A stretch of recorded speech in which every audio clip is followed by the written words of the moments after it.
I'm often slightly wet, yet sometimes I'm pretty dry. I've had so many names, such as marsh, swamp, bog, and quagmire. And I am as old as life when it comes to myths and tales. I've hosted monsters and beasts, as much as outlaws, hermits, and scientists. The study of life itself began amongst my quiet dreams, where Aristotle would come to explore the enigma of living things. In spite of this long-lasting history, I've been called a worthless space, betwixt the solid ground and water's liquid embrace. For this reason, I've been sacrificed to make room for cities and fields. But the winds now appear to have changed. Water scarcity and pollution, as much as flooding and global warming, threaten metropolises and farmlands.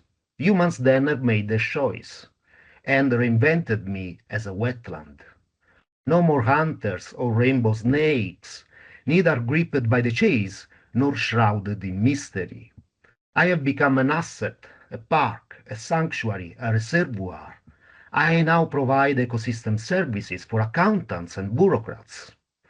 They don't know that I am the birds who come and nest among reeds and rush.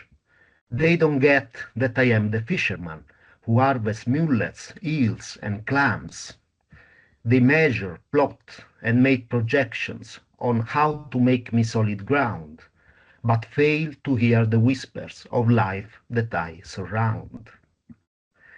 This is a slightly revised version of a poem on wetlands that I wrote some time ago for a lexicon on the theme of solid fluid published in the journal Theory, Culture and Society. And I think that it is an interesting way to introduce the historical, cultural and ecological complexity of wetlands to a wider audience. There are a lot of good reasons to include the term wetland into this video dictionary.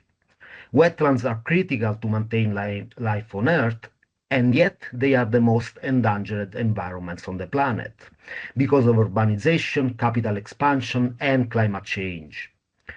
Especially in the last 2 centuries, they have been treated as wastelands to be transformed into productive land. And most of wetlands in the global north have been destroyed to such an extent that the loss of wetland is one of the main reasons behind the conceptualization of the Anthropocene. This is why wetlands are key to global debates on climate change, biodiversity, and sustainability. However, there is something we should consider when thinking about wetlands, and this has to do with their very unique ecology. Frederick Clement, one of the fathers of modern ecology, in the early 20th century coined a specific term for wetland. This is ecotone, defined as a transition area between adjacent, more stable aquatic and terrestrial environments.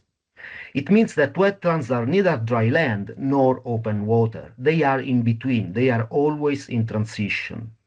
And this is because of the ecological succession that occurs in lentic environments where water stagnates or flows very slowly. What happens is that plants grow, they slowly colonize the area, they die, vegetal material builds up soil, and gradually a wetland turns first into a grassland and ultimately into a forest. This is an abstract model, of course, with all the problems related to models, but it tells us something important.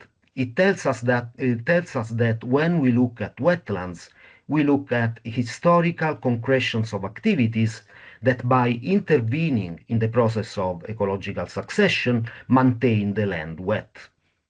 Historically, in areas such as the Mediterranean, wetlands have been maintained in their state of transition through practices such as fishing, hunting, and gathering of plant materials.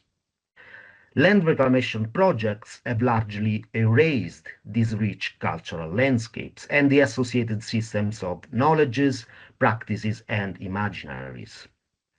Something has changed in the 1950s when the loss of wet environments caused by the worldwide activity of draining and reclamation started to be perceived as a problem by scientists and policymakers.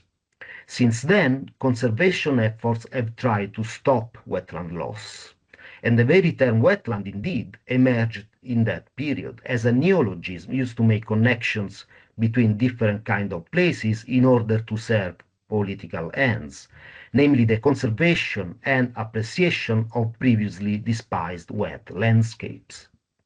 However, conservation efforts look at the ecological value of wetlands, often read only through the reductionist lens of ecosystem services, natural capital, and nature-based solutions, with the result of neglecting the rich cultural heritage and the multi-species interactions that historically maintained these environments. The significance of wetlands, instead, extends very well beyond their ecological values, representing a critical intersection of environmental sustainability, cultural practices, and multi-species relationships.